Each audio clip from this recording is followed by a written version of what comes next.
Alors, on est toujours dans nos probabilités, sauf que cette fois, au lieu d'avoir une seule épreuve, on va avoir, on dit, des expériences à deux épreuves. Donc on fait une première chose, et ensuite une deuxième chose, ces deux choses étant indépendantes. Donc là, premier exemple, avec en première épreuve un lancer de pièces, et en deuxième épreuve, on pioche dans un sac des boules de couleur rouge, verte, bleue, noire et jaune. Donc probabilité, par exemple, de tomber sur pile et rouge. Donc quand on fait l'arbre, on fait donc un arbre en deux fois. Donc première épreuve, c'est la pièce, donc on fait un arbre avec deux branches, probabilité 1 demi, 1 demi. Donc quand on est tombé sur pile, par exemple, on va piocher maintenant dans le sac. Donc probabilité, on a 5 couleurs, donc 5 branches. Chaque probabilité est la même, un cinquième. Ensuite, quand on a fait au bout de face, pareil, on va piocher dans le sac. Donc on a aussi rouge, vert, noir, jaune. Donc on fait à nouveau 5 branches au bout de face, avec comme probabilité un cinquième. Donc quelle est la probabilité de chacune des issues? Les issues, alors on va les noter sous forme de couple. Par exemple, quand on est tombé sur pile et rouge, on va noter P entre parenthèses R. PR entre parenthèses, pardon.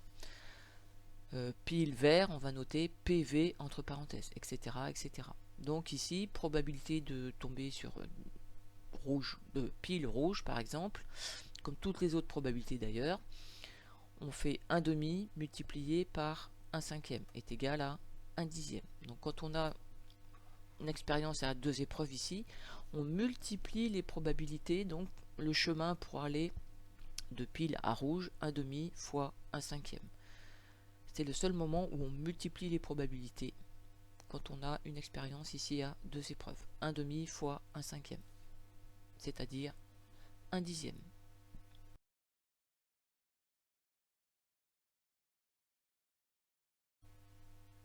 Alors dans cet exercice, donc, on a d'abord un lancer de dés, donc 6 branches, 1, 2, 3, 4, 5, 6.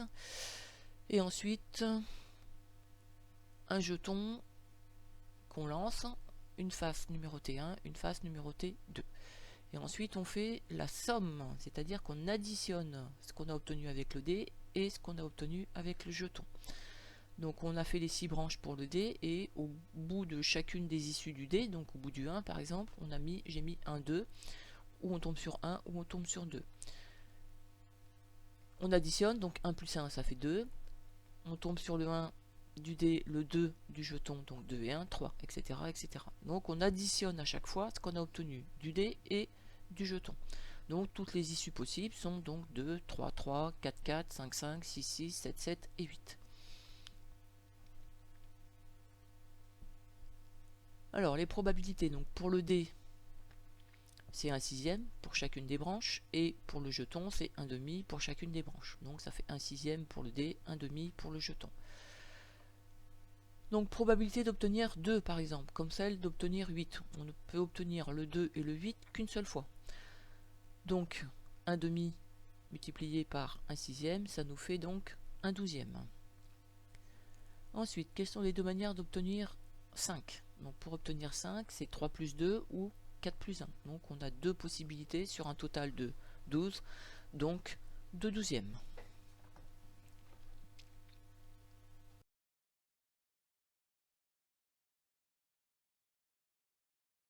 Donc dans cet exercice, on a deux boîtes au départ. Donc on va choisir entre ces deux boîtes. Donc si je commence par décrire l'arbre, on a donc au départ deux branches, puisqu'il y a le choix entre boîte 1 et boîte 2. Probabilité 1 demi pour chaque. Ensuite, dans les deux boîtes, il n'y a pas la même chose. Donc dans la boîte numéro 1, 3 billets de 5, un billet de 10, donc 4 billets au total. Dans la boîte numéro 2, on a un billet de 5, un billet de 10, donc 2 au total. Donc les probabilités ne sont pas les mêmes. Pour la boîte numéro 1, pour les 10 euros, c'est un quart. Pour les 3 quarts, pour les 5 euros, pardon, c'est 3 quarts. Dans la boîte numéro 2, un demi, puisqu'on a un billet de chaque. Alors, probabilité de prendre la première boîte et de trouver un billet de 5 euros.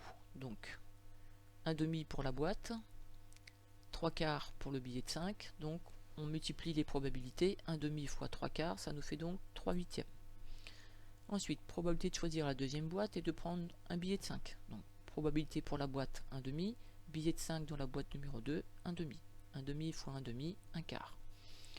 Ensuite, on nous demande la probabilité d'obtenir un billet de 5, quelles que soient les boîtes. On additionne tout simplement les deux probabilités des 5 euros qu'on a calculé juste avant. Donc 3 huitièmes plus 1 quart. Fractions qui n'ont pas le même dénominateur, je fais x2 en haut en bas. Ça me fait donc 3 huitièmes plus 2 huitièmes, c'est-à-dire 5 huitièmes pour un billet de 5. Probabilité de trouver un billet de 10, eh ben je fais 1 moins 5 huitièmes. On sait que la somme des probabilités fait toujours 1, donc 1 moins les billets de 5, c'est-à-dire 1 moins 5 huitièmes, 3 huitièmes.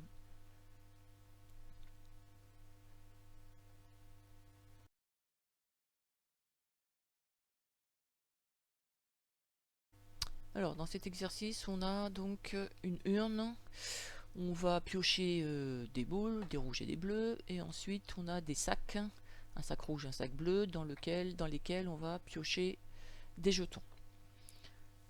Alors, dans l'urne, pardon, on a 5 boules en total, donc 2 bleus, 3 rouges. Donc, si je dessine l'arbre, 2 branches, puisqu'il y a 2 couleurs possibles, des rouges et des bleus. 3 rouges sur un total de 5, 2 bleus sur un total de 5, 3 cinquièmes, 2 cinquièmes. Si je tombe sur une boule rouge, je vais alors piocher dans le sac rouge. Dans le sac rouge, il y a 2 bleus, 2 rouges, donc 2 sur 4 pour les probabilités pour chacune des branches. On va noter les issues sous la forme de couple, R pour rouge, B pour bleu. Donc là, au bout de la première branche, donc j'écris R et B. Ensuite, si je pioche une boule bleue au départ, donc ça veut dire que je vais aller piocher dans le sac bleu. Dans le sac bleu, on a 3 bleus et une rouge.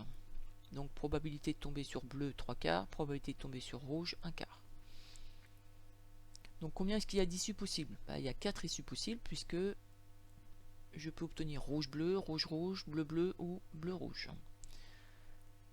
Donc l'arbre il vient d'être fait, j'ai marqué les probabilités. Ensuite, déterminer la probabilité d'obtenir la boule et le jeton sont de la même couleur. Ah, j'ai oublié, donc probabilité de chacune des issues. Donc rouge-bleu, je multiplie tout simplement les probabilités, vous vous souvenez, sur le chemin. Donc pour aller 3 cinquièmes, pour obtenir rouge-bleu, je fais donc 3 cinquièmes fois 1 demi. J'ai transformé le 2 sur 4 en 1 demi, c'est des multiplications de fractions, donc vaut mieux simplifier. 3 cinquièmes fois 1 demi, ça fait donc 3 dixièmes. Pour obtenir rouge-rouge, 3 cinquièmes fois 1 demi encore, 3 dixièmes. Ensuite, pour obtenir bleu-bleu, donc je fais le chemin 2 cinquièmes pour aller jusqu'à bleu fois 3 quarts. Ça me fait 6 sur 20 que je simplifie en 3 dixièmes. Ensuite, pour obtenir bleu-rouge, je fais le chemin 2 cinquièmes fois 1 quart. Ça me fait 2 sur 20, c'est-à-dire, après avoir simplifié, 1 dixième.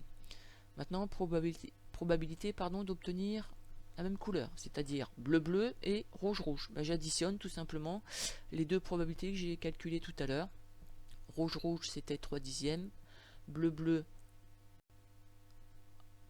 je me suis trompé, c'est 3 dixièmes. Donc 3 dixièmes plus 3 dixièmes, ça me fait 6 sur 10. Je vais corriger mon erreur.